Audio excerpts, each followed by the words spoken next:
السلام عليكم ورحمة الله وبركاته. بحر الرمال الأعظم مقبرة جيوش فارس، وإليه حج الإسكندر الأكبر، ومنه استخرج الفراعنة أعظم كنوزهم وأكثرها غموضا على الإطلاق. فيا ترى إيه هو سر بحر الرمال الأعظم؟ وإيه مصير جيش الفرس اللي اختفى فيه؟ وإيه هو سر كنز الفراعنة الغامض؟ أهلا بيكم في علوم ومعارف، ولو دي أول مرة تشوفنا فيا ريت تدعمنا بلايك واشتراك في القناة علشان يوصلك كل فيديوهاتنا. بيمتد بحر الرمال الأعظم على بعد 50 كيلومتر شرق الحدود المصرية الليبية، ما بين منطقة الجلف الكبير وواحد سيوة، وعلى امتداد أكتر من 650 كيلومتر من الشمال إلى الجنوب، وبعرض 300 كيلومتر من الشرق إلى الغرب، وبتبلغ مساحته 72 ألف كيلومتر مربع، وده بيوازي مساحة جمهورية أيرلندا تقريبا. وبتغطي كثبان بحر الرمال الأعظم ما يوازي 10% من إجمالي مساحة الصحراء الغربية. وبيشتهر بحر الرمال الأعظم بوجود الرمال المتحركة، واللي بيرجع السبب في وجودها إلى إنها بتتكون من طبقات من الرمال سمكها 30 سنتي فوق طبقة من الحجر الجيري، وفوق كمية كبيرة من المياه الجوفية بمساحة 3 مليون فدان تقريبا. وهو ده سبب حركة الرمال بشكل مستمر، وفي نفس الوقت هو السبب اللي بيخلي شكل الكثبان الرملية على شكل أمواج، ومنه اكتسبت اسمها المعروف باسم بحر الرمال الأعظم. ووفقا للمؤرخ الإغريقي هيرودوت، فإن الملك الفارسي قامبيز غزا مصر وقدر إنه يسيطر على كامل البلاد، وطلب من كهنة آمون في سيوة الاعتراف بيه كحاكم شرعي وكفرعون للبلاد المصرية، إلا إن كهنة آمون رفضوا وأعلنوا التمرد عليه، وده أغضب قامبيز بشكل كبير جدا، فقام بإرسال 50 ألف من جنوده الأقوياء في مهمة واحدة، وهي تدمير معبد آمون واستعباد الكهنة والقضاء على كل أشكال المقاومة المصرية. وبالفعل تحرك الجيش الفارسي من طيبة باتجاه معبد آمون في سيوة في الغرب، وكان آخر مشاهدة ليه على مشارف واحة الخارجة بعد 7 أيام تقريبا من خروجه من طيبة، وبعدها اختفى الجيش الفارسي تماما ولم يظهر له أي أثر بعد ذلك أبدا في التاريخ. وفقا لهيرودوت، فإن الجيش الفارسي كان وصل فعلا لمنتصف المسافة، وقتها هبت رياح قوية جدا من الجنوب، وكانت قوية جدا ومميتة، وبتحمل أعمدة كبيرة جدا من الرمال الدوارة واللي غطت القوات وتسبب في اختفائهم بالكامل. وده وفقا للقصة اللي أخبر بيها كهنة أمون هيرودوت عن مصير الجيش. ولكن في نظرية تانية لعالم المصريات العالم أولاف كابر، إن جيش الفرس تعرض لكمين في وحدة دخلة، واللي كانت موقع زعيم المقاومة المصرية بيتوبستس الثالث، واللي نصب كمين محكم لجيش قمبيز وقدر يفنيه، وبالطريقة دي قدر بيتوبستس إنه يحرر أجزاء كبيرة من أراضي مصر، وإنه يتوج نفسه فرعون البلاد في مدينة منف. وبعد دخول الإسكندر الأكبر لمصر وإنشائه لمدينة الإسكندرية، قرر زيارة معبد آمون بسيوة، واللي نال شهرة واسعة جدا بعد حادثة اختفاء جيش قمبيز.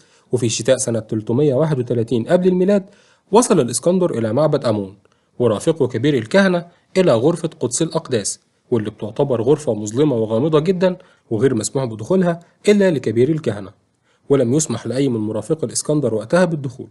ولما خرج الإسكندر من الغرفة كان واضح عليه الارتياح الكبير، لكنه رفض الحديث عن اللي حصل داخل الغرفة، واكتفى بإنه قال لزملائه إنه سمع اللي يحبه قلبه.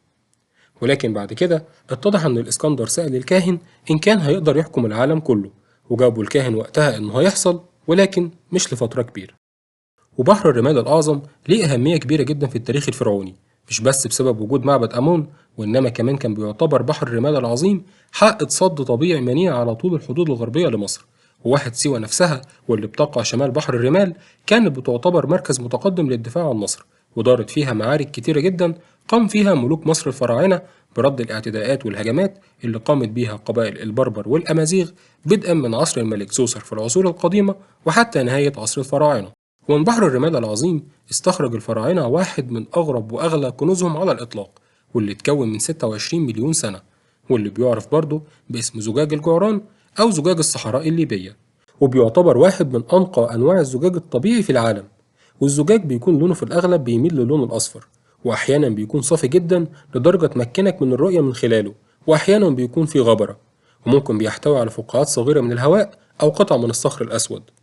وبتتناثر آلاف الأطنان من الزجاج ده عبر مئات الكيلومترات في الصحراء، ومعظم القطع دي بتكون صغيرة الحجم، ولكن بين الحين والآخر بيتم العثور على قطع كبيرة نسبيا، وأكبر قطعة تم العثور عليها كانت بوزن 26 كيلو جرام.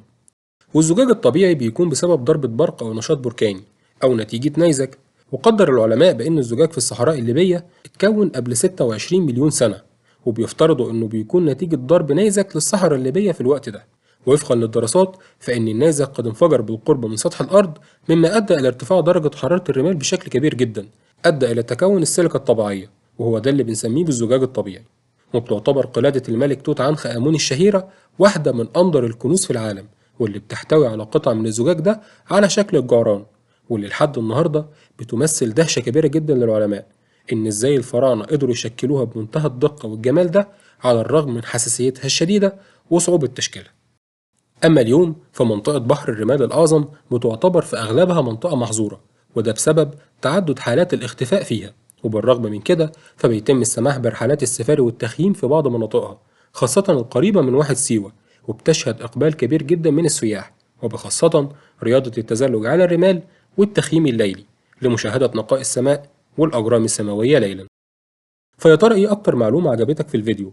وهل بتخطط إنك تزور بحر الرمال في المستقبل؟ يا ريت تعرفنا في التعليقات. ولو عجبك الفيديو فيا ريت تدعمنا بلايك واشتراك في القناة وتفعيل جرس الإشعارات علشان يوصلك كل فيديوهاتنا. مع السلامة.